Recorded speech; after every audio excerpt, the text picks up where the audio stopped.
Alam mo ba na bago pa man dumating ang mga Espanyol sa Pilipinas, mayroon na tayong mga taong hindi sumusunod sa traditional na gender roles at sila ay iginagalang ng kanilang komunidad? Hi, I'm Flex Sinigat from PS93A, and in this video, we will explore exactly that and so much more as we discuss Kabanata 5, Panitikang LGBTQA+ at Intersectionalidad. Ang ngayon ay ang Kabanata 5, Panitikang LGBTQA+ at Intersectionalidad. Ito ay binubuo ng dalawang aralin. Una, ang LGBTQA+ sa panlipunan at kultural na konteksto at ikalawa, ang pagkilala sa panitikang LGBTQA+ sa Pilipinas. Ang pag-aaral na ito ay hindi lamang tungkol sa sexualidad. Ito ay tungkol sa pagkaunawa sa pagkakakilanlan ng tao, ang kanilang karapatan at kung paano nire-representa ang kanilang mga boses sa panitikan. Bago tayo magpatuloy, linawin muna natin ang apat na magkakaibang konsepto. Una, ang sex. Ito ay biological.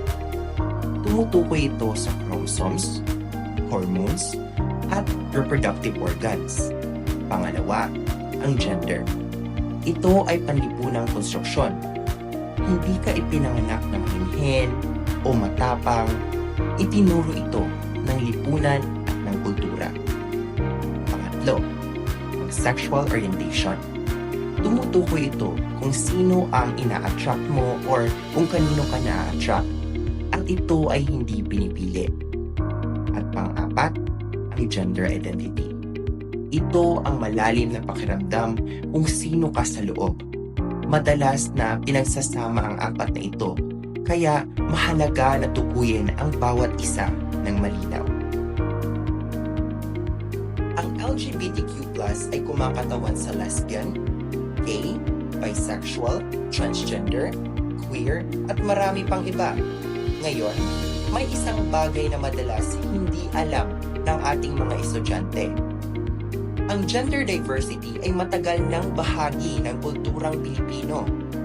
Bago dumating ang mga Espanyol, mayroon na tayong mga babaylan or spiritual leader na madalas ay gender non-conforming at sila ay ginagalang ng komunidad, hindi tinatanggihan. Kaya ang LGBTQ+ ay hindi imported o western na konsepto. Ito ay sarili nating kultura bago pa man dumating ang kolonyalismo. Pinakilala ni Kimberly Crenshaw noong 1989 ang konsepto ng intersectionalidad. Ang ibig sabihin nito, ang isang tao ay maaaring makaranas ng diskriminasyon sa maraming antas ng sabay-sabay dahil sa kanyang kasarian, klase, lahi, at LGBTQ+ na pagkakakilanlan.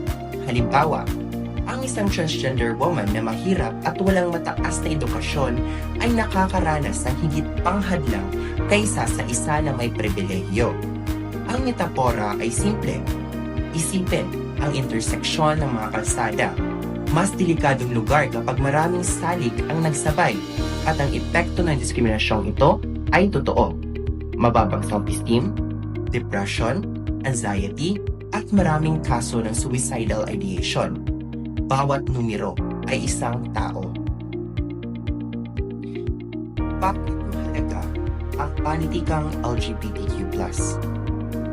Una, nagbibigay ito ng boses sa mga taong madalas ay tahimik o hindi naririnig sa lipunan. Pangalawa, nagsisilbi itong salamin, nagpapakita ng tunay na karanasan, mga problema at kontradiksyon ng LGBTQ+ sa ating bansa. Pangatlo, nagpapalawak ito ng empathy or empatya.